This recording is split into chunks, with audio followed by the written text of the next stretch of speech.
Je m'appelle Hudson, j'ai 30 ans et je suis le plus jeune de 4 frères et sœurs qui ne m'ont jamais fait sentir que je faisais partie de la famille. En grandissant, Marcus, Allison et Jack ont formé leur club exclusif. Un club auquel je n'ai jamais été invité à me joindre. Quand ils se sont mariés chacun leur tour. Le schéma a continué, 3 mariages, 3 exclusions délibérées qui ont coupé plus profondément qu'ils ne pouvaient l'imaginer. Maintenant fiancé à ma merveilleuse fiancée, Sophia, je planifie notre mariage avec une seule idée en tête. Après des années à être mis à l'écart, c'est enfin mon tour. Avant de partager comment j'ai fait goûter à mes frères et sœurs leur propre médecine, laissez un j'aime, abonnez-vous à la chaîne, et dites-moi d'où vous regardez. Le drame familial frappe différemment quand on l'a vécu. Et croyez-moi, cette vengeance a été servie à la température parfaite. J'ai grandi dans un quartier calme de classe moyenne à Portland, en Oregon, où la plupart des familles avaient 2 ou 3 enfants qui jouaient ensemble après l'école. Notre maison se distinguait par ses 4 enfants. Bien que de l'extérieur, personne n'aurait deviné que j'appartenais à peine. L'écart d'âge entre nous était significatif. Marcus a 39 ans maintenant, Allison 37 ans et Jack 35 ans. Ces années ont fait toute la différence dans la façon dont ils me voyaient. Non pas comme un frère, mais comme un ajout indésirable. Mes parents, Richard et Diana, tenaient une petite quincaillerie familiale qui consommait la majeure partie de leurs heures d'éveil. L'entreprise nous permettait de vivre confortablement, mais exigeait leur attention constante, surtout pendant mes premières années lorsque l'économie a chancelé. Leur absence a créé un foyer où mes frères et sœurs se sont essentiellement élevés eux-mêmes et ont eu du ressentiment à devoir occasionnellement veiller sur moi. Marcus, Allison et Jack ont formé un trio impénétrable dès mes premiers souvenirs. Ils partageaient des blagues intérieures, des langages secrets, et le plus douloureusement un front unifié contre mon inclusion et tout ce qu'ils jugeaient important. Je peux encore me représenter la cabane dans les arbres que mon père a construite dans le chêne de notre jardin quand Marcus a eu 12 ans. Quelques jours plus tard, un panneau peint à la main est apparu sur l'échelle. Interdit aux bébés. Je n'avais que 3 ans alors, mais le message était clair et est devenu un thème pour les 2 décennies suivantes de ma vie. À mesure qu'ils grandissaient, leur méthode d'exclusion devenait plus sophistiquée. Quand ils s'aventuraient en balade à vélo dans le quartier, ils attendaient que maman m'envoie me brosser les dents avant de s'éclipser par la porte arrière. Je sortais dans une maison vide, confus et blessé, tandis qu'ils exploraient les lits de ruisseaux et les terrains abandonnés qui bordaient notre lotissement. Au moment où j'avais appris à rouler assez bien pour suivre, ils étaient passés au skateboard ou à traîner chez des amis, toujours un pas en avance dans leurs efforts pour me laisser derrière. L'été de mes 8 ans, mes parents ont fait une folie pour un voyage en famille à Disney World, des vacances uniques pour une famille gérant une petite entreprise en période incertaine. Mon excitation était sans borne jusqu'au 2e jour, quand je me suis réveillé seul dans la chambre d'hôtel avec un mot griffonné à la hâte, parti à Space Mountain. Trop grand pour toi de toute façon. J'ai passé 3 heures terrifié à l'hôtel jusqu'à ce qu'une femme de ménage aide à contacter la sécurité. Mes parents ont écourté leur propre attraction pour me retrouver, mais mes frères et sœurs se sont contentés de hausser les épaules lorsqu'ils ont été confrontés. On pensait qu'il allait nous ralentir, a expliqué Jack sans remords. Quand je me plaignais à mes parents, leur réponse suivait un schéma prévisible. Ils sont juste plus âgés, Hudson. Ils veulent leur espace, disait ma mère, me lissant les cheveux tout en reportant déjà son attention sur la préparation du dîner ou l'inventaire du magasin. L'approche de mon père était encore moins utile. Durcis-toi, mon fils. Les frères et sœurs se disputent, ils finiront par se rapprocher. Mais ils ne l'ont jamais fait, et mes parents n'ont jamais insisté. Au lieu de m'imposer dans leur monde, j'ai développé mes propres mécanismes d'adaptation. Pendant qu'ils revendiquaient l'arrière-cour et la salle de loisirs du sous-sol, j'ai transformé ma chambre en sanctuaire. Je dévorais des livres d'aventure et d'amitié, construisais des maquettes d'avions complexes et apprenais à coder en utilisant un ordinateur obsolète que mon père avait rapporté d'une vente de garage. Je suis devenu autonome par nécessité, développant des passe-temps solitaires qui ne nécessitaient pas l'approbation ou la participation des autres. Le seul point positif était mon amitié avec Tyler Johnson, qui vivait 3 maisons plus loin, un enfant unique avec des parents qui accueillaient la présence constante d'un ami calme et bien élevé. La maison de Tyler est devenue mon refuge. Ses parents m'invitaient à des voyages de camping, applaudissaient mes présentations scolaires et se souvenaient de mes préférences alimentaires, toutes choses que ma propre famille réussissait rarement. Madame Johnson a un jour commenté que j'étais pratiquement de la famille, une remarque décontractée qui a provoqué des larmes inattendues que j'ai rapidement attribuées à des allergies. Mon 10e anniversaire reste particulièrement douloureux. Ma mère avait organisé une modeste fête au bowling local, invitant mes camarades de classe avec des cartes colorées que j'avais aidé à adresser. Le matin de la célébration est arrivé et nous avons attendu tandis que les pistes réservées restaient vides. 1 heure après l'heure de début, ma mère a commencé à passer des appels, découvrant que mes frères et sœurs avaient dit à mes amis que la fête avait été reportée au week-end suivant. Juste un malentendu, a insisté mon père. Mais les sourires échangés entre Marcus et Allison ont raconté la véritable histoire. Nous avons joué au bowling en famille à la place. Mes frères et sœurs se plaignant tout le temps d'avoir manqué d'autres plans. Cet anniversaire a déclenché quelque chose en moi. Non seulement de la douleur, mais de la détermination. Si je ne pouvais pas gagner leur respect par le lien familial, je forcerais leur reconnaissance par l'accomplissement. Je me suis jeté à corps perdu dans les études, rejoignant le journal de l'école au collège et l'équipe de débat au lycée. J'ai accumulé des trophées et des certificats que mes parents affichaient fièrement, bien que mes frères et sœurs les aient dénigrés comme des récompenses de chouchou des professeurs. À 17 ans, j'avais obtenu une bourse substantielle pour une université prestigieuse de la côte opposée. Un accomplissement que même Marcus, qui avait fréquenté le collège d'État aux frais de nos parents, ne pouvait pas minimiser. La nuit où j'ai reçu mon dossier d'acceptation, ma mère m'a appelé dans la cuisine après le dîner, mes frères et sœurs déjà dispersés dans leur chambre ou sortis avec des amis. « Tu sais que nous sommes fiers de toi », a-t-elle dit, les mains repliant nerveusement un torchon. « Mais c'est si loin. Es-tu sûr de vouloir déménager à travers le pays ?» Cette question contenait la première reconnaissance de mon existence en tant que personne indépendante avec des désirs qui ne tournaient pas forcément autour de notre dynamique familiale. Je me souviens m'être senti à la fois validé et triste qu'il ait fallu 17 ans et un départ imminent pour provoquer cette prise de conscience. « Je suis sûr, maman », ai-je répondu, imaginant déjà la liberté d'un endroit où personne ne me connaissait comme le 4e enfant oublié. Notre dernier dîner en famille complète avant mon départ pour l'université reste gravé dans ma mémoire, non pas pour une connexion significative, mais pour sa formalité gênante. Mes parents avaient insisté pour que tout le monde soit présent, ce qui a entraîné un repas inconfortable où mes frères et sœurs vérifiaient leur téléphone sous la table et offraient des félicitations monosyllabiques lorsqu'on les y incitait. Je suis parti pour l'école la semaine suivante avec un curieux mélange d'excitation et de soulagement. Sentant déjà que la distance pourrait être ma meilleure défense contre une vie entière de rejet subtil. Dès ma 2e année d'université, j'avais créé une vie qui me semblait authentiquement la mienne. Ma spécialisation en études de communication jouait sur mes forces. Les professeurs appréciaient mon travail approfondi, et j'avais noué des amitiés solides avec des gens qui aimaient réellement ma compagnie. À 5000 km de Portland, je pensais rarement aux frères et sœurs qui avaient passé des années à me faire sentir invisible. L'appel téléphonique de ma mère en novembre a perturbé cette paix durement gagnée. Marcus a demandé Nathalie en mariage le week-end dernier, a-t-elle annoncé, sa voix débordant d'excitation. Il prévoit un mariage en juin. Mon frère sortait avec Nathalie depuis près de 3 ans, donc la nouvelle n'était pas surprenante. Mais ma réaction m'a pris au dépourvu. Malgré tout, une lueur d'espoir s'est allumée. Un mariage, un nouveau départ, un nouveau membre de la famille, une opportunité de réinitialiser notre relation en tant qu'adulte plutôt qu'en tant qu'enfant rancunier. C'est une excellente nouvelle, ai-je répondu avec un enthousiasme sincère. Je vais vérifier mon emploi du temps d'examen, mais je devrais pouvoir revenir pour un long week-end en juin. Ma mère a émis un son affirmatif avant de changer de sujet pour mes cours. Avec le recul, j'aurais dû reconnaître son évasivité comme l'avertissement qu'elle était. Les vacances de Thanksgiving m'ont ramené à la maison pour la première fois depuis l'été. La maison semblait plus petite d'une certaine manière. Ma chambre d'enfant était conservée, mais donnait l'impression d'appartenir à quelqu'un d'autre. Marcus et Nathalie nous ont rejoints pour le dîner, apportant des magazines de mariage brillants et des brochures de lieux qui ont dominé la conversation. Nous pensons au jardin au bord de la rivière. Nathalie s'est exclamée, montrant des photos d'un lieu élégant au mur de verre surplombant la rivière Willamette. Ils ont la vue la plus incroyable sur le coucher de soleil pour la réception. Marcus semblait différent autour d'elle, plus doux, plus animé. Il m'a même reconnu en me posant des questions sur l'école.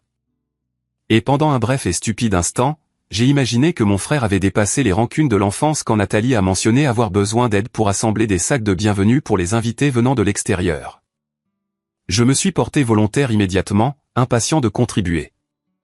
C'est tellement gentil, Hudson, a-t-elle dit, touchant mon bras. Nous garderons certainement cela à l'esprit.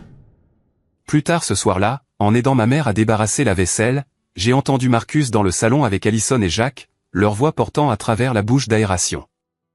Qu'est-ce qu'on fait avec le problème du gamin, a demandé Allison, un terme qui m'a instantanément ramené aux vacances en famille où j'étais toujours le défi logistique.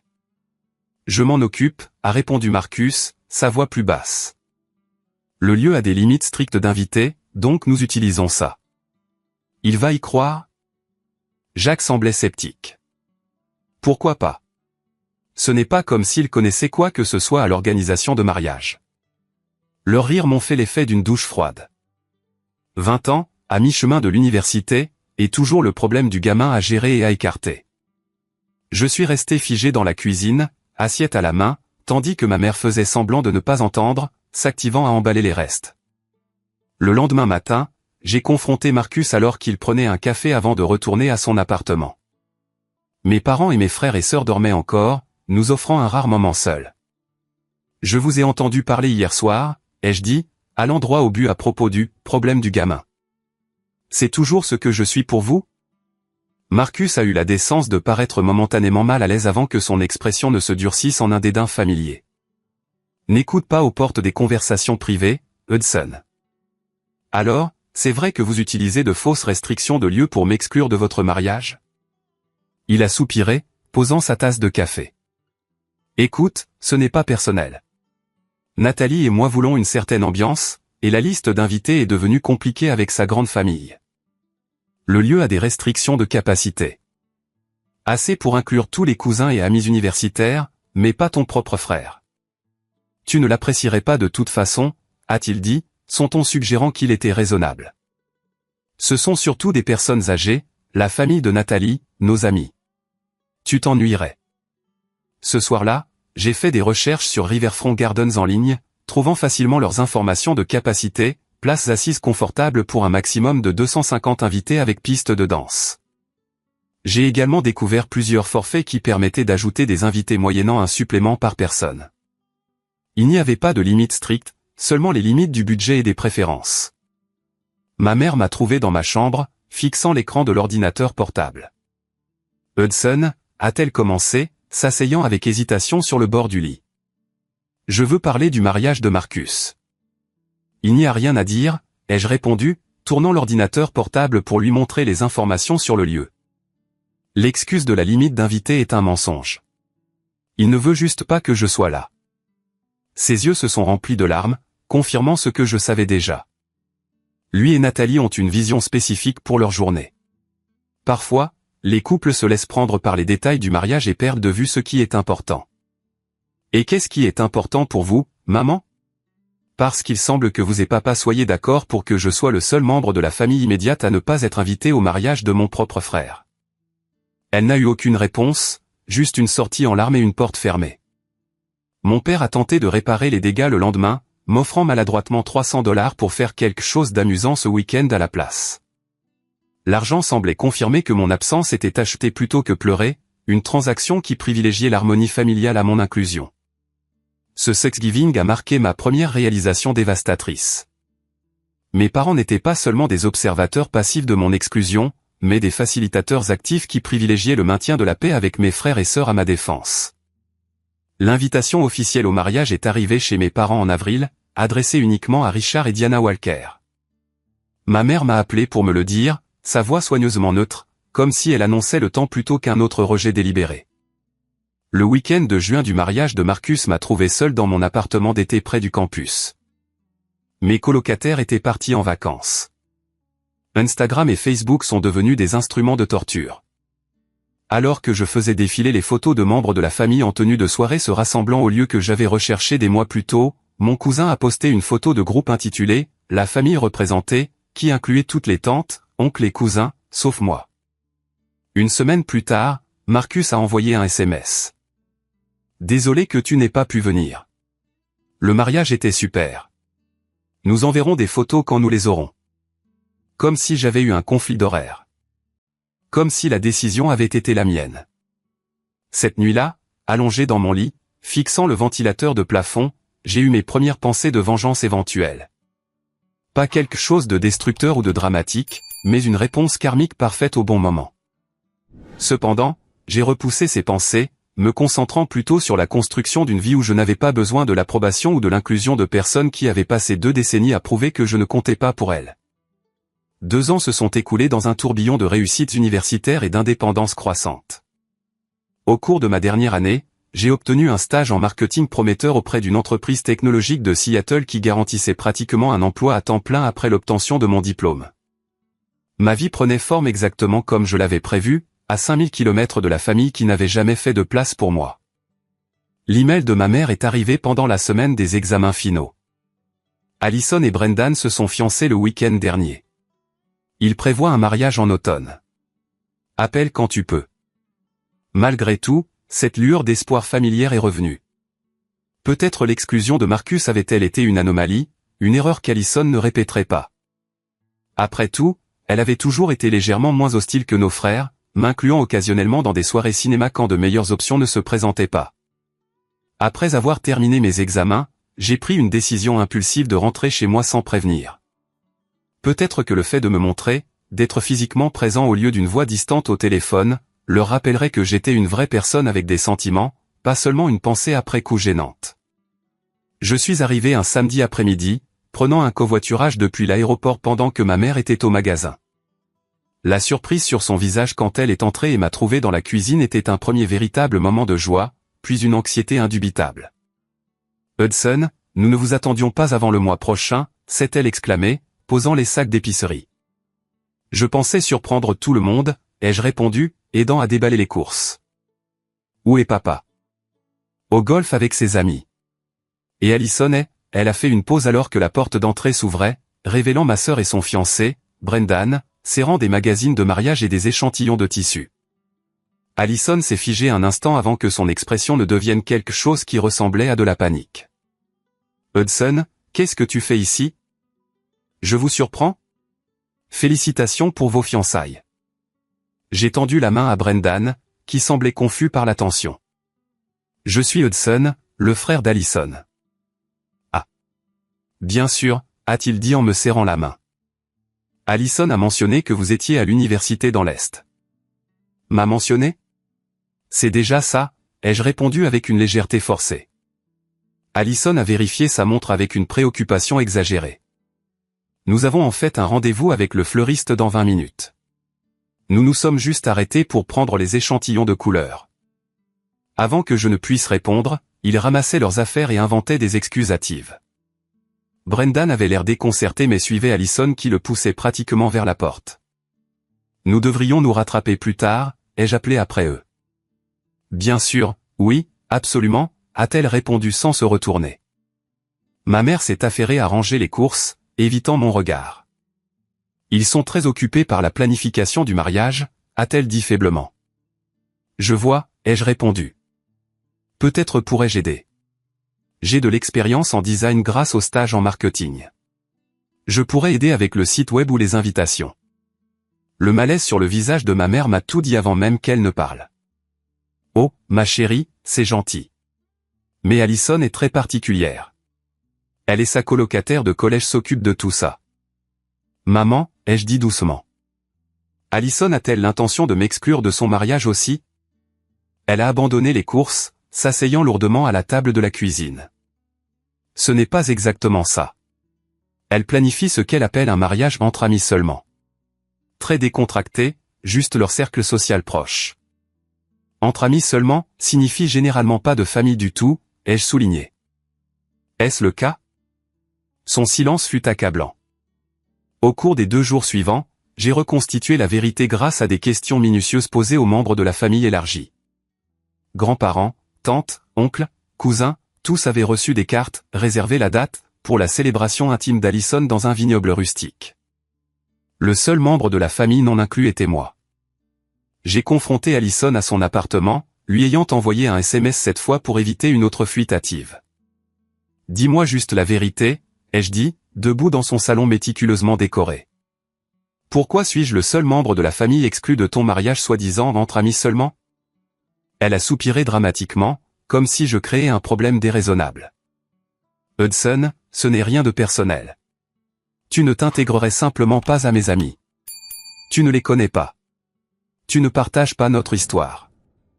Je ne connais pas la famille de Brendan non plus, mais ils sont invités. C'est différent. C'est sa famille et je suis la tienne, ai-je rétorqué, ma voix se brisant légèrement. Que tu le veuilles ou non, quelque chose dans son expression s'est durci. Écoute, ce n'est pas nouveau.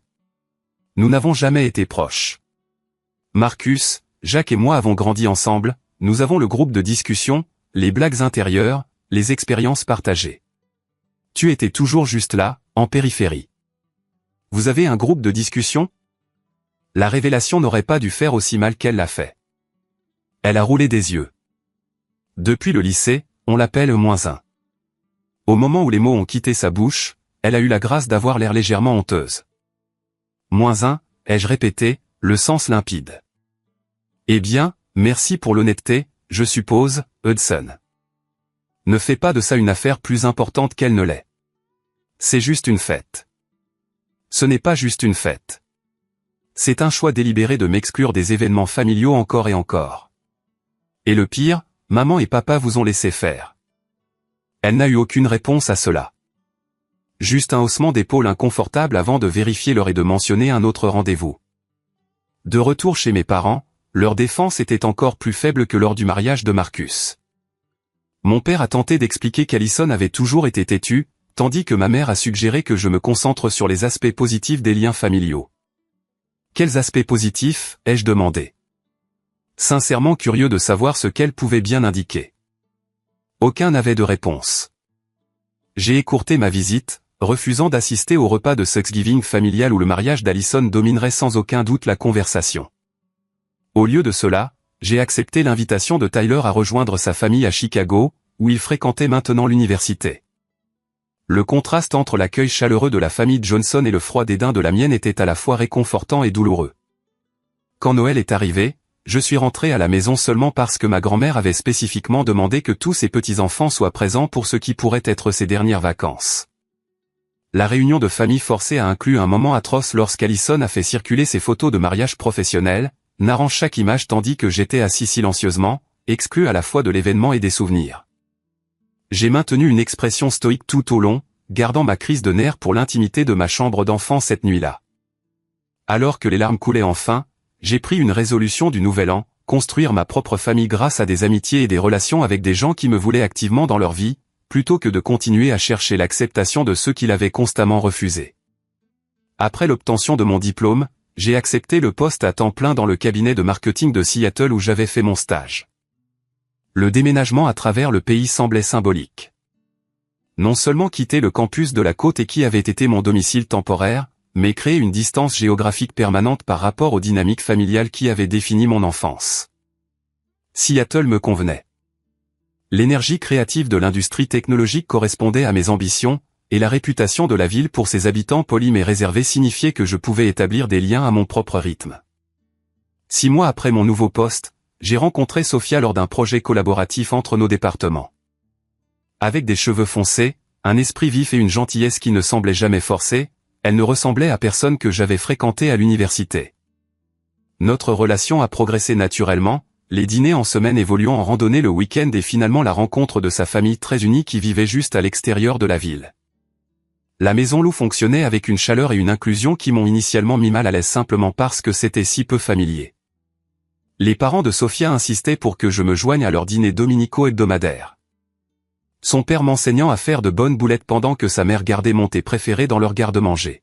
« Ta famille doit te manquer sur la côte opposée », a commenté un jour Monsieur Lou. Son hypothèse de liens familiaux normaux était à la fois touchante et douloureuse.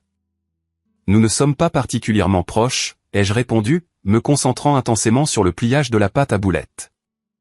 C'est pendant cette période paisible de construction de ma propre vie que le message de groupe familial, celui où j'étais réellement inclus, a sonné avec l'annonce de Jacques. A demandé Kristen en mariage hier. Elle a dit, oui, prévoit un mariage au printemps prochain. Des messages de félicitations ont inondé le fil de discussion de la part des parents, de la famille élargie, et bien sûr, de Marcus et Alison. J'ai fixé mon téléphone, me demandant comment réagir. 2 mariages précédents, 2 exclusions délibérées. Pourtant, une partie tenace de moi cherchait toujours le lien, croyait toujours que peut-être cette fois serait différente. J'ai décidé de tenter une dernière réconciliation. Plutôt que de simplement envoyer un SMS, j'ai acheté un cadre photo en cristal coûteux chez un artisan local, l'ai fait graver avec les noms de Jacques et Kristen et la date de leur fiançailles, et je l'ai expédié à leur appartement avec une note sincère exprimant mon bonheur véritable pour eux. 2 semaines plus tard, le colis est revenu à mon adresse à Seattle, non ouvert, mais avec un post-it manuscrit attaché. Merci, mais nous voulons que ce soit intime. Pas même la courtoisie d'ouvrir le cadeau. Pas même la prétention de l'appréciation. Quand ma mère a appelé ce soir-là, je l'ai laissé aller à la messagerie vocale, incapable d'affronter une autre douce explication de pourquoi ma présence n'était pas requise à un autre événement familial. Son message était exactement ce à quoi je m'attendais. Hudson, chérie, Jacques et Kristen prévoient une cérémonie très intime. Juste la famille proche et quelques amis proches. Je sais que tu comprendras. Je l'ai rappelé le lendemain. Ma voix était calme malgré la colère qui couvait sous la surface. Maman, je suis de la famille immédiate. Je suis son frère. Son silence gênant s'est étiré jusqu'à ce que je pense que l'appel avait été coupé. Finalement, elle a soupiré. Je sais, chérie. J'ai essayé de leur parler, à tous les 3. Ton père et moi aussi. Pas assez fort, ai-je répondu, me surprenant moi-même par l'amertume de mon ton. Cela a provoqué une confession inattendue de mon père, qui apparemment écoutait sur l'extension. Hudson, il y a quelque chose que tu devrais comprendre. Tes frères et sœurs, ils ont toujours été jaloux de toi. Jaloux? Le concept semblait absurde.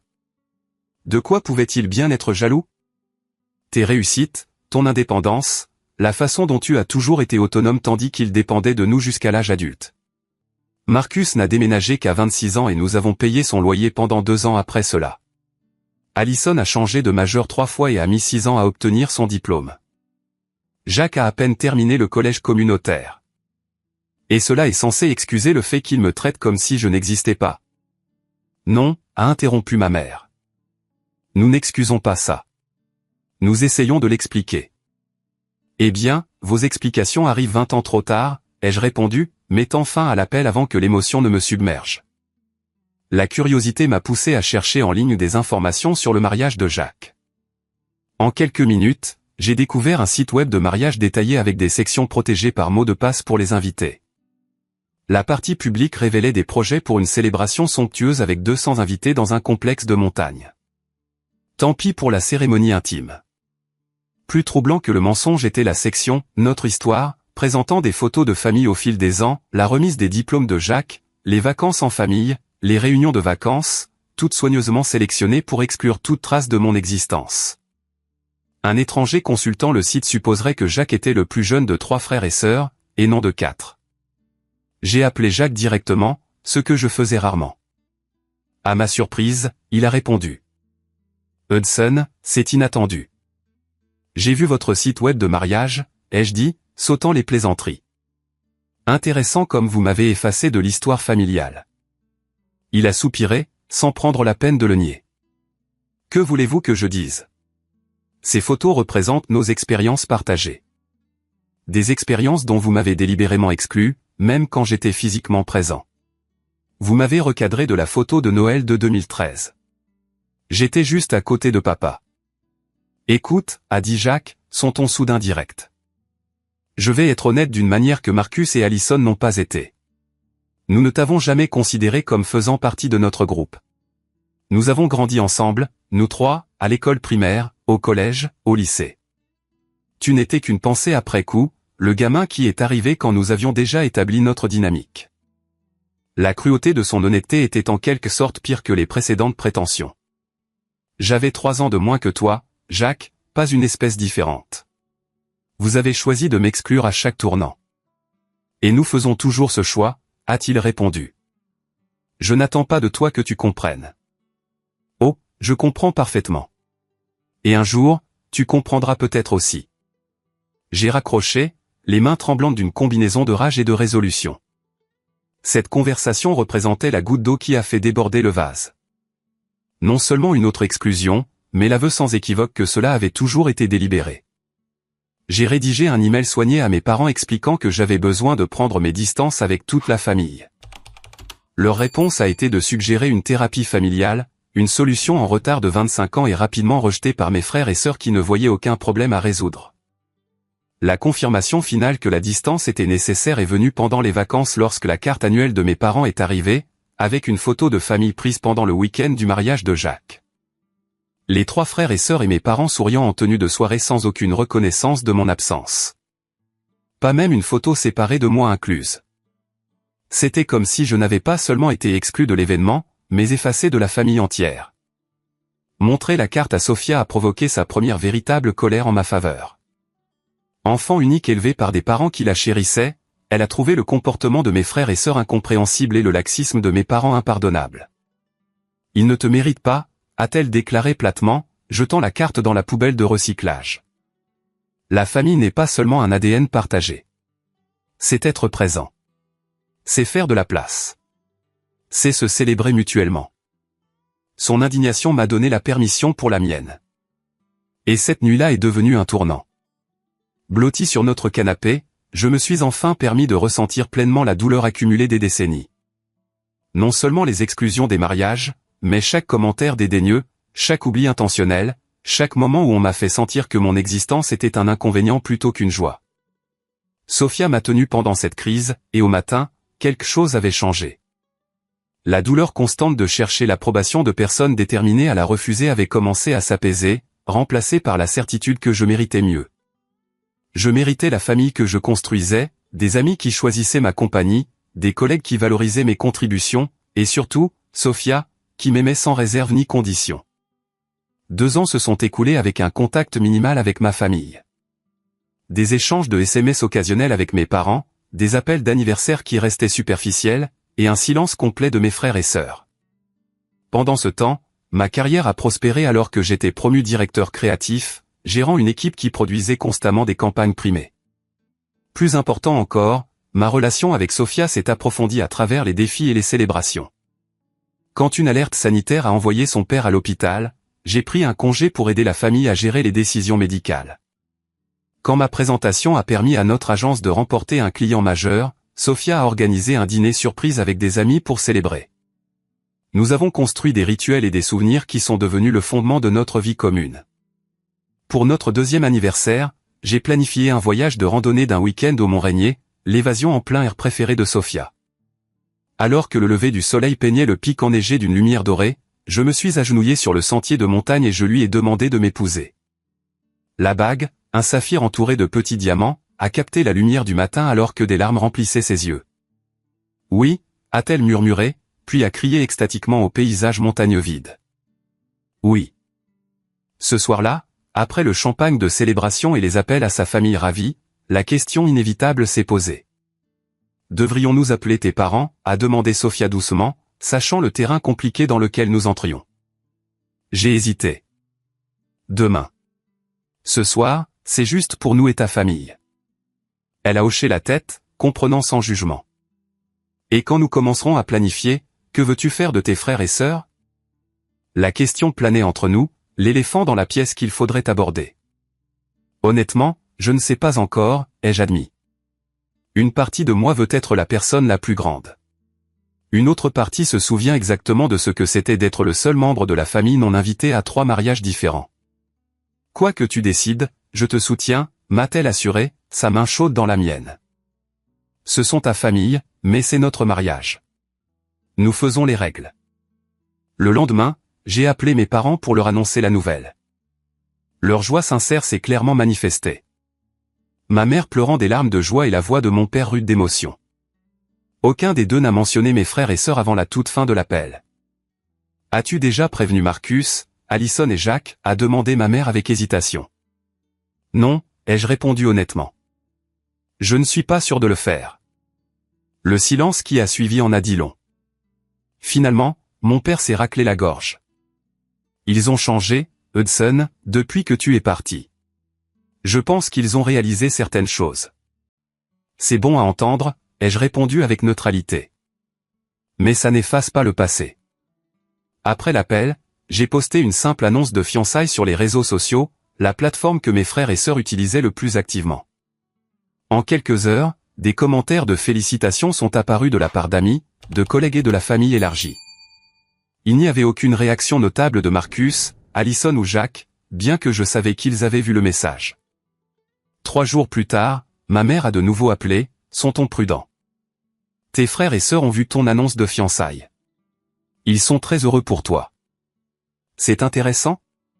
Ils ne pouvaient pas me le dire directement, Hudson. Elle a soupiré. Pouvons-nous en parler en personne? Peut-être que ton père et moi pourrions venir à Seattle le mois prochain. Nous pourrions discuter des préparatifs du mariage et d'autres choses. Les « autres choses » signifiaient clairement mes frères et sœurs, mais sa volonté de venir me voir plutôt que de s'attendre à ce que je retourne à Portland représentait un changement. J'ai accepté de dîner lorsqu'il viendrait, fixant la première limite, juste vous et papa, pas dans notre appartement, un restaurant public. Dans les semaines précédant leur visite, Sophia et moi avons commencé les préparatifs préliminaires du mariage. Nous nous sommes mis d'accord sur une cérémonie printanière dans un lieu au bord de l'eau près de Seattle, suffisamment petit pour être intime, mais suffisamment grand pour accueillir les personnes qui comptaient vraiment dans nos vies. La grande famille élargie de Sophia représenterait environ la moitié de la liste d'invités, avec mes amis proches, mes collègues et ma famille choisie formant le reste. Mes parents sont arrivés un vendredi soir, s'installant dans un hôtel du centre-ville avant de nous rejoindre dans un restaurant haut de gamme surplombant le détroit de Puget. Ma mère m'a serré fort dans ses bras, son parfum déclenchant des souvenirs d'enfance que je croyais oubliés depuis longtemps. Mon père, plus grisonnant et légèrement courbé, m'a tapé l'épaule avec une émotion inhabituelle. Après avoir commandé, ma mère a tendu la main sur la table pour me serrer la main. Nous sommes si fiers de toi, Hudson. La vie que tu as construite ici, ton succès en trouvant Sophia, tout ce que tu as accompli. Merci, ai-je répondu, sincèrement ému par sa sincérité. Nous vous devons des excuses, a dit mon père, me surprenant par sa franchise. Ta mère et moi avons beaucoup réfléchi depuis que tu as pris du recul par rapport aux réunions de famille. Nous t'avons déçu. Nous avons permis à tes frères et sœurs de t'exclure à plusieurs reprises, et nous avons privilégié le maintien de la paix au détriment de la défense de ce qui était juste. La simple reconnaissance, tant d'années après, a provoqué un serrement inattendu dans ma gorge. Pourquoi maintenant, ai-je réussi à demander? Pourquoi reconnaître cela après tout ce temps? Parce que te perdre de nos vies nous a fait réaliser ce que nous avions fait, a répondu ma mère, les larmes aux yeux. La chaise vide pendant les fêtes, le silence là où tes nouvelles devraient être. Nous avons finalement compris ce que tu devais ressentir toutes ces années, présent mais invisible. Leurs excuses semblaient sincères. Leurs regrets palpables. À travers la nappe blanche et les bougies vacillantes. Des décennies de douleur ne pouvaient pas se dissoudre en une seule conversation, mais quelque chose a changé en moi. Une volonté de considérer que les gens pouvaient changer, pouvaient reconnaître leurs erreurs, pouvaient faire mieux. J'apprécie ça, ai-je finalement dit. Cela signifie beaucoup de vous l'entendre dire.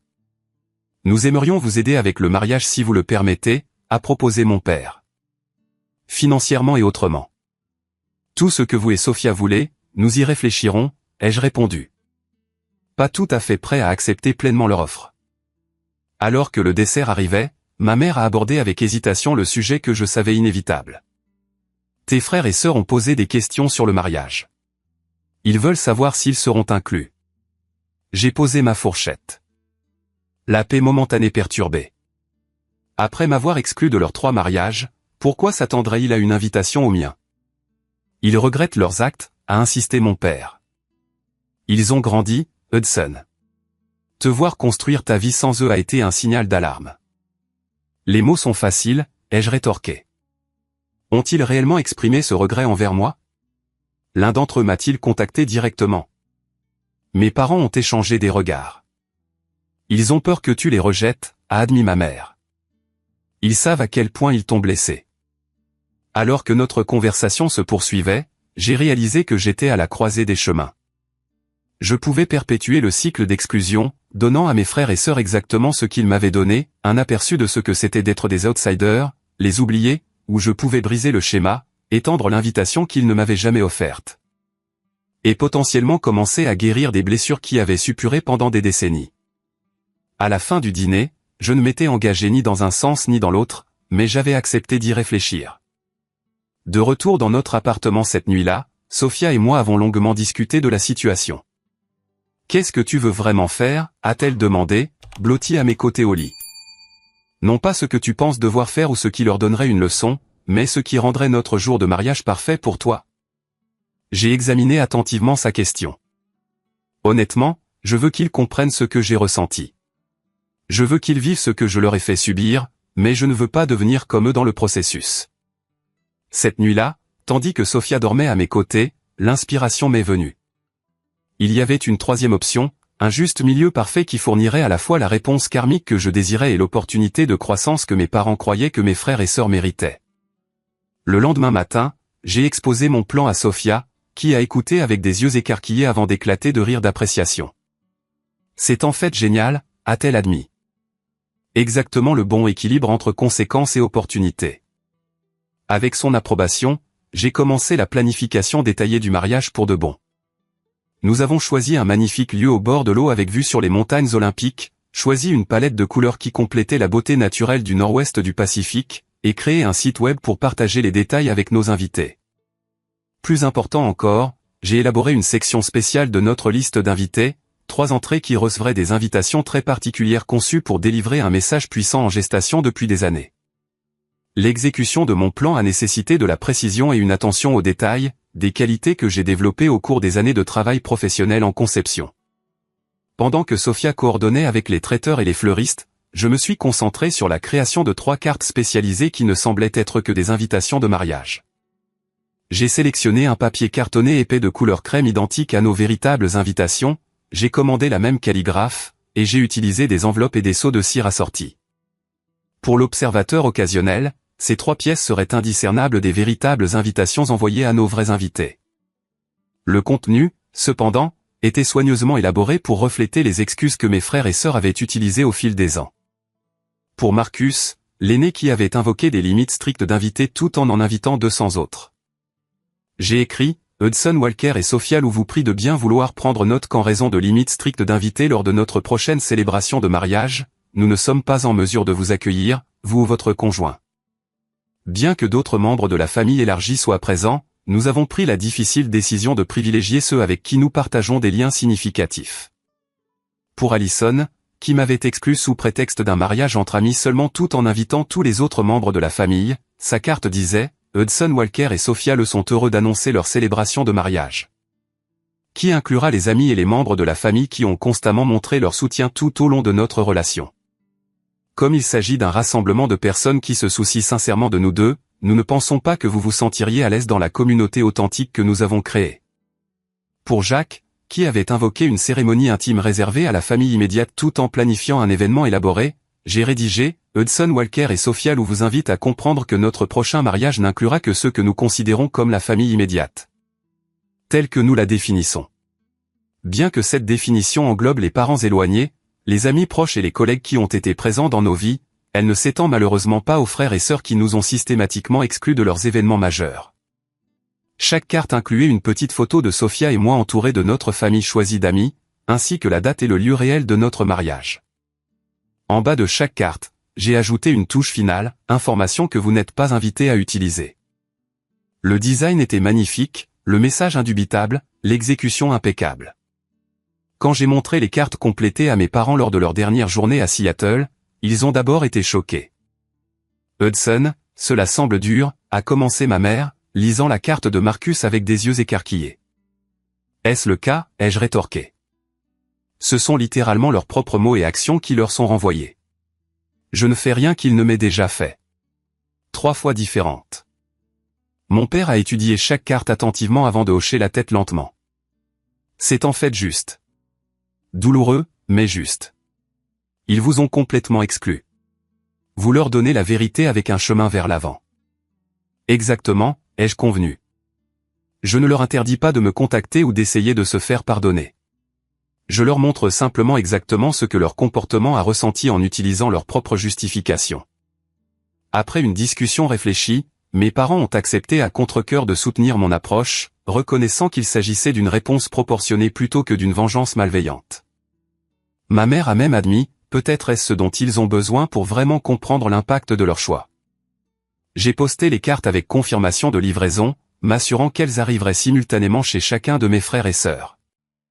Puis j'ai attendu, sachant que les messages soigneusement élaborés déclencheraient exactement la réaction que j'anticipais.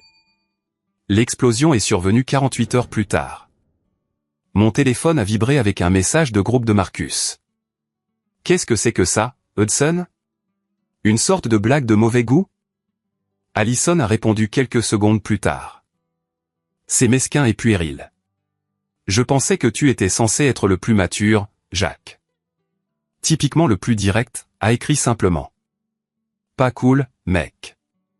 Pas cool du tout. » Je n'ai pas répondu au chat de groupe, les laissant mijoter dans l'inconfortable reconnaissance de leur propre tactique. Mes parents ont signalé avoir été bombardés d'appels en colère, qu'ils ont géré en faisant calmement remarquer que mes frères et sœurs éprouvaient exactement ce à quoi ils m'avaient soumis à plusieurs reprises. Marcus fut le premier à m'appeler directement, sa voix tendue d'une colère contenue. « Je comprends que tu sois en colère contre le passé, mais là, tu vas trop loin. »« Vraiment ?» ai-je demandé calmement. « J'utilise simplement les mêmes excuses que tu as utilisées pour m'exclure de ton mariage. »« Comment ça fait d'être à l'autre bout ?»« Ça fait chier, » a-t-il admis après une longue pause. « Mais c'était il y a des années, Hudson. Les gens changent. C'est pratique que tu aies changé. Juste à temps pour assister à mon mariage. » Il n'a eu aucune réponse à cela. Allison a laissé un message vocal en larmes sur l'importance de la famille et à quel point elle était blessée, l'ironie lui ayant apparemment échappé, qu'elle exprimait exactement les sentiments qu'elle avait rejetés quand ils étaient les miens. Jack a adopté l'approche la plus directe, se présentant à mon immeuble de bureau sans préavis un après-midi. La réceptionniste a appelé et contre mon meilleur jugement, j'ai accepté de le rencontrer dans le hall. « Nous devons parler de ça », a-t-il dit, brandissant la non-invitation. « De quoi faut-il parler ? Tu m'as exclu de ton mariage, affirmant que c'était seulement la famille immédiate alors que tu as invité 200 personnes. Je te rends simplement l'appareil. » Ce n'était pas personnel, a-t-il insisté, faisant écho à des mots qui m'avaient profondément blessé des années auparavant.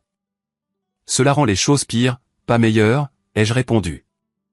Tu m'as blessé si négligemment que tu n'as même pas considéré que c'était important. Pendant les 30 minutes suivantes, j'ai calmement énuméré chaque exclusion, chaque rejet, chaque moment où il m'avait délibérément fait me sentir indésirable dans ma propre famille. À chaque exemple, la posture défensive de Jack diminuait jusqu'à ce qu'il s'asseye lourdement sur un banc du hall, l'air sincèrement ébranlé. « Je n'y avais jamais pensé de ton point de vue, » a-t-il admis. « Nous t'avons juste toujours considéré comme séparés parce que tu as choisi, j'ai souligné, tous les jours pendant des décennies. Vous avez choisi de me traiter comme un étranger. » Pour la première fois dans nos vies d'adultes, j'ai vu un véritable remords dans son expression. « Je suis désolé, Hudson. Je le suis vraiment. Nous avons tout gâché. Oui, vous l'avez fait. » Je me suis levé pour mettre fin à la conversation. « Et maintenant, vous savez exactement ce que ça fait. » Alors que je me dirigeais vers l'ascenseur, il m'a appelé. « Alors c'est ça. Nous ne sommes pas invités, point final. » Je me suis retourné brièvement. Les cartes n'étaient pas de vraies invitations, Jack. C'étaient des miroirs. Ce qui se passe ensuite dépend de vous tous. Ce soir-là, Sophia m'a tenu pendant que je digérais les confrontations, m'assurant que je n'avais rien fait de mal en me défendant enfin. Ils avaient besoin de ressentir ce que tu as ressenti, a-t-elle insisté. Parfois, les gens ne peuvent pas comprendre la douleur avant de l'avoir eux-mêmes vécue. Mes parents ont navigué dans une position délicate entre leurs enfants, essayant de servir de médiateur sans prendre parti. Les membres de la famille élargie ont commencé à me contacter, certains soutenant ma position, d'autres exhortant au pardon sans responsabilisation. J'ai maintenu des limites fermes tout au long, sans fermer complètement la porte ni me précipiter pour absoudre des décennies de douleur sans un véritable changement. Les réseaux sociaux sont devenus brièvement un champ de bataille avec des messages vagues d'Allison sur l'harmonie familiale et le pardon, clairement destinés à susciter la sympathie. Je suis resté silencieux en ligne, refusant de m'engager dans le drame familial public. Ceux qui me connaissaient vraiment comprenaient. Ceux qui ne comptaient pas ne comprenaient pas. À travers tout cela, j'ai ressenti une légèreté inattendue. Après des années à porter le poids du rejet, je l'avais enfin abordé directement au lieu de faire semblant que cela ne faisait pas mal. Les cartes de réponse n'avaient pas été une vengeance, mais une vérité, un miroir tendu au comportement que mes frères et sœurs n'avaient jamais été forcés de confronter. Pour la première fois de ma vie, ce n'était pas moi qui étais blessé, rejeté ou oublié. J'avais retrouvé mon pouvoir et je leur avais fait ressentir, juste brièvement, ce que j'avais enduré à plusieurs reprises. Et ce faisant, j'avais ouvert la possibilité, aussi petite soit-elle, d'un véritable changement. Notre jour de mariage a commencé avec un temps parfait dans le nord-ouest du Pacifique, un ciel bleu clair avec juste assez de couverture nuageuse pour créer des photographies spectaculaires sur fond des montagnes olympiques. Le lieu au bord de l'eau ressemblait exactement à ce que nous avions imaginé, avec des décorations simples et élégantes qui complétaient plutôt que de rivaliser avec la beauté naturelle qui nous entourait. Alors que je me tenais dans une pièce privée, ajustant ma cravate, mon téléphone a vibré avec un SMS inattendu de Marcus. Nous sommes tous au café à 2 pâtés de maison de ton lieu de réception. Pourrions-nous parler avant la cérémonie? Juste 5 minutes. J'ai montré le message à Tyler, mon meilleur homme et plus vieil ami, qui a levé un sourcil. C'est ton choix, mon pote. Mais quoi que tu décides, ne les laisse pas gâcher ta journée. Après un instant de réflexion, j'ai répondu, hall du lieu de réception, 15 minutes, vous trois. Sophia était dans une autre pièce avec ses demoiselles d'honneur, et j'ai décidé de ne pas l'impliquer dans ce drame potentiel avant notre cérémonie. C'était un problème familial à résoudre, et aujourd'hui plus que tout autre jour, j'avais besoin de le gérer avec clarté et force. À l'heure convenue, je me suis dirigé vers le hall vide du lieu de réception, trouvant mes 3 frères et sœurs debout maladroitement près de l'entrée. Ils étaient vêtus formellement, Marcus et Jacques en costume. Allison dans une robe bleue conservatrice. Pendant un instant, les voir ensemble a déclenché un flot de souvenirs d'enfance, la plupart douloureux mais quelques-uns précieux. Merci de nous avoir rencontrés, a commencé Marcus, clairement désigné comme porte-parole. Nous savons que c'est votre jour de mariage, et nous ne voulons pas nous immiscer. Pourtant, vous êtes là, ai-je observé avec neutralité. Nous méritons les cartes que vous avez envoyées, a interrompu Allison, sa voix se brisant. Chaque mot. Jacques a hoché la tête en signe d'accord. Il a fallu ressentir ce que tu as ressenti pour vraiment comprendre. Et même là, ce n'est qu'une fraction parce que tu as vécu ce rejet 3 fois différentes. J'ai étudié leur visage, cherchant le dédain ou la condescendance familier, mais je n'ai trouvé qu'un regret sincère. Pourquoi, cette illumination soudaine? Vous avez eu des décennies pour considérer l'impact de vos actions sur moi. Marcus s'est légèrement avancé. La vérité est que j'ai été jaloux de toi depuis que nous étions enfants. Tu as toujours été plus intelligent, plus concentré, plus capable de faire les choses par toi-même. Maman et papa louaient ton indépendance tout en nettoyant constamment mes bêtises. J'ai suivi l'exemple de Marcus, a admis Allison. C'était plus facile de t'exclure que d'admettre que tu me faisais me sentir inadéquate. Quand tu as commencé à tout réussir, j'ai eu du mal avec les bonnes notes, la bourse, la carrière, te garder à distance protéger mon ego. Jacques, toujours le plus direct, a simplement dit, nous étions des frères et sœurs merdiques, Hudson. Il n'y a aucune excuse. Les cartes que tu nous as envoyées ont été le signal d'alarme dont nous avions besoin. Leur franchise m'a surpris. Je m'étais attendu à de la défensive ou des exigences, pas à cette reconnaissance brute. J'apprécie votre honnêteté. C'est un nouveau territoire pour notre famille. Nous ne nous attendons pas à assister à votre mariage, a précisé Marcus. Nous savons que nous n'avons pas mérité cela. Nous voulions juste que vous sachiez que nous comprenons ce que nous avons mal fait, et nous sommes sincèrement désolés. Pendant un instant, j'ai envisagé les possibilités. Je pouvais les renvoyer, maintenant les limites que j'avais établies. Je pouvais les inviter à assister à la cérémonie depuis l'arrière, une demi-inclusion symbolique. Ou je pouvais faire ce qu'ils n'avaient jamais fait pour moi. Faire de la place là où il n'y en avait jamais eu. J'ai passé des années à espérer une inclusion qui n'est jamais venue, ai-je finalement dit. Je voulais mes frères et sœurs au plus grand moment de ma vie. Et vous avez choisi de m'exclure de tous les vôtres. Aujourd'hui, il s'agit de construire une nouvelle famille avec Sophia, une famille basée sur le choix plutôt que sur l'obligation. Leurs visages se sont effondrés, s'attendant clairement au rejet. Mais peut-être est-ce là le but, ai-je poursuivi. Je choisis d'être différent de vous. Non pas parce que j'ai oublié ou parce que la douleur n'a pas d'importance, mais parce que je ne veux pas perpétuer le cycle. J'ai vérifié ma montre. La cérémonie commence dans 45 minutes. Si vous voulez assister juste à la cérémonie, pas à la réception, il y aura des sièges au dernier rang. Votre choix. Sans attendre leur réponse, je suis retourné à ma salle de préparation, me sentant étrangement paisible. Qu'ils restent ou partent, j'avais retrouvé mon pouvoir en faisant le choix qu'ils ne m'avaient jamais offert. La cérémonie elle-même fut tout ce que nous avions espéré, intime, joyeuse et authentique. Alors que Sophia marchait vers moi au bras de son père, son sourire radieux reflétait tout ce qu'il y avait de bon dans ma vie. Nous avons échangé des vœux que nous avions écrits nous-mêmes, promettant de créer une famille ensemble, de construire des liens plutôt que des murs, de nous choisir chaque jour. Pendant mes vœux, j'ai inclus une phrase qui avait une signification particulière. Je promets de créer avec toi le genre de famille où chacun se sent valorisé, où l'appartenance n'est pas méritée mais librement donnée, où l'amour n'est pas conditionnel mais constant. Du coin de l'œil, je les ai aperçus, 3 silhouettes au dernier rang. Marcus essuyant ses yeux, Allison penchée sur l'épaule de Jacques. Ils avaient choisi de rester, d'être témoins, de respecter mes conditions plutôt que d'imposer les leurs. Le toast de mon père à la petite réception, à laquelle mes frères et sœurs n'ont pas assisté, respectant mes limites, a évoqué le chemin qui nous avait menés à ce jour. Hudson, a-t-il dit, la voix lourde d'émotion, a appris à notre famille ce à quoi ressemble la vraie force. Non pas le genre qui exclut ou diminue les autres, mais le genre qui reste ouvert malgré la douleur, qui construit des ponts là où des murs se dressaient autrefois.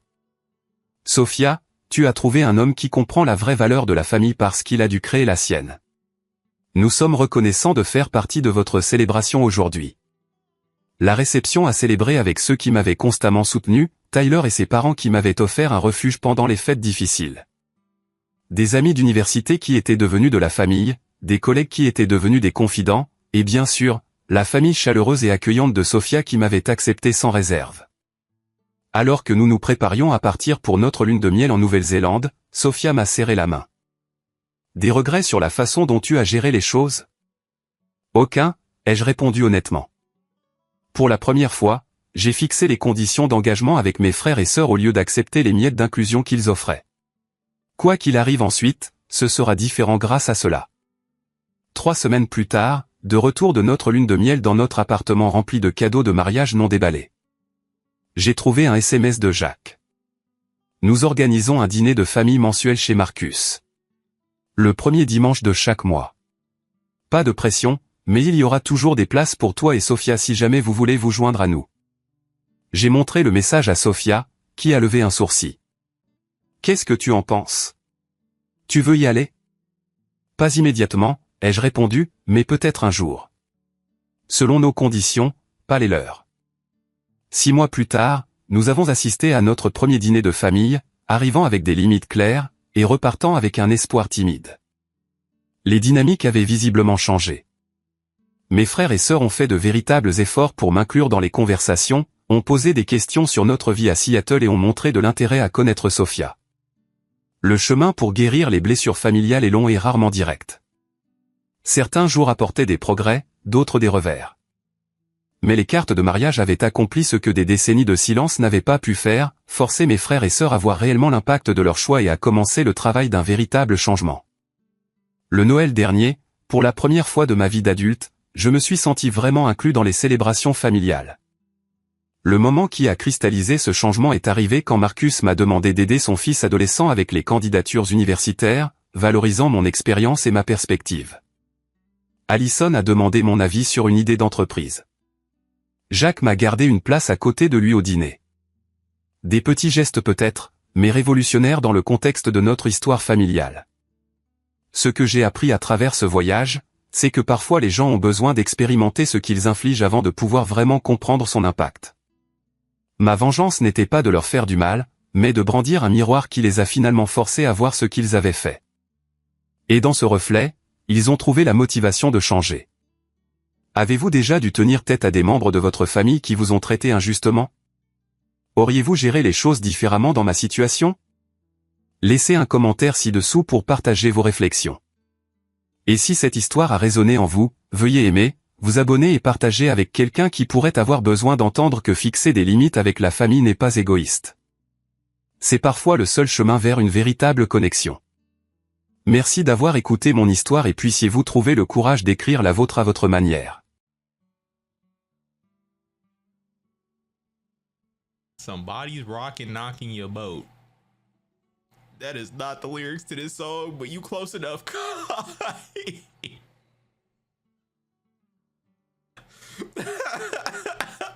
There was some boots in there. Where the hell the boat come from? Somebody's rocking, knocking your boat.